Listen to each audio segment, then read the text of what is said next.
નમસ્કાર.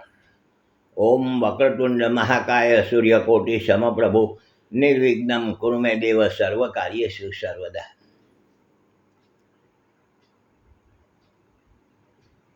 સુખ કરતા દુઃખ હરતા શ્રી ગણેશજીનો મહિમા એ વિષય ઉપર આપણે થોડી વાતો કરીએ છીએ.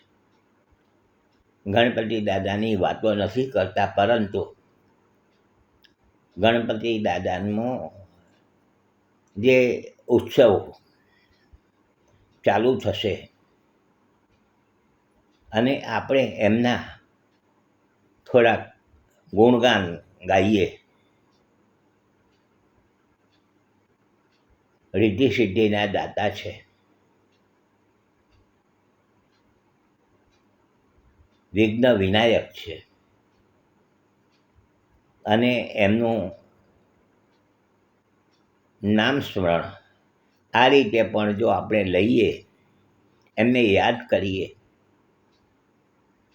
તો ગણપતિ દાદાની આપણા ઉપર કૃપા ઉતરે છે, એમના આશીર્વાદ આપણને મળે છે.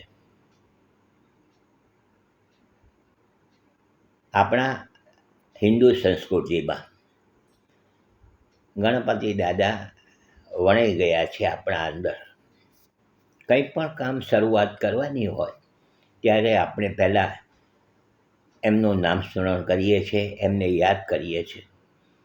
કંઈ પણ કામ આપણે શરૂઆત કરીએ ત્યારે આપણે ગણપતિ દાદાનું જો નામ સ્મરણ કરીએ ત્યારે એમ કહેવાય છે કે કોઈ જાતના વિઘ્નો આવતા નથી, રૂકાવટ આવતી નથી, અને આપણા કામ બધા સરળતાથી થઈ જાય છે. આ એમના નામનો વિશેષ મહિમા છે. એમના ગુણગાન ગાવાથી તો પછી પૂછવાની વાત જ શું છે? એમની કૃપા ઉતરવાની જ છે, એ 100%ની વાત છે.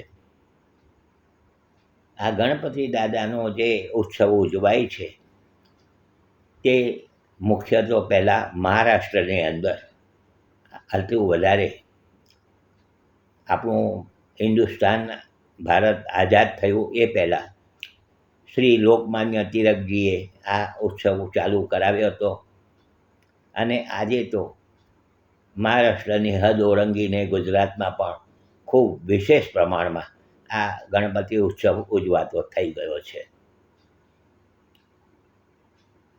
અને ભક્તો ગણપતિ દાદાના ગુજરાતમાં છે, મહારાષ્ટ્રમાં છે, અને પૂરી દુનિયામાં ગણપતિ દાદાને લોકો માને છે. અને એમનો જ્યારે ઉત્સવ ચાલતો હોય ત્યારે આપણે એમને થોડાક આ રીતે પણ યાદ કરીએ, એમનું નામ સ્મરણ કરીએ, એમના ગુણગાન ગાઈએ, તો ચોક્કસ એમની કૃપા આપણા ઉપર ઉતરવાની છે જ, કોઈ સવાલ જ નથી. તો આ રીતે ગણપતિ દાદાનું નામ સ્મરણ કરવાથી, એમને યાદ કરવાથી આપણે એમ લાગે આપણને કે આપણે ગણપતિ દાદાની બિલકુલ નજીક ગયા છીએ. એમનું જે થવું જોઈએ સાક્ષાત્કાર તે થતો હોય છે. આ વાતો કરવાની છે. તમે જોડાયેલા રહેજો. હસમુખલાલ ઝવેરીના સૌને નમસ્કાર. જય શ્રી કૃષ્ણ. ઓમ નમઃ શિવાય. જય શ્રી ગણેશ.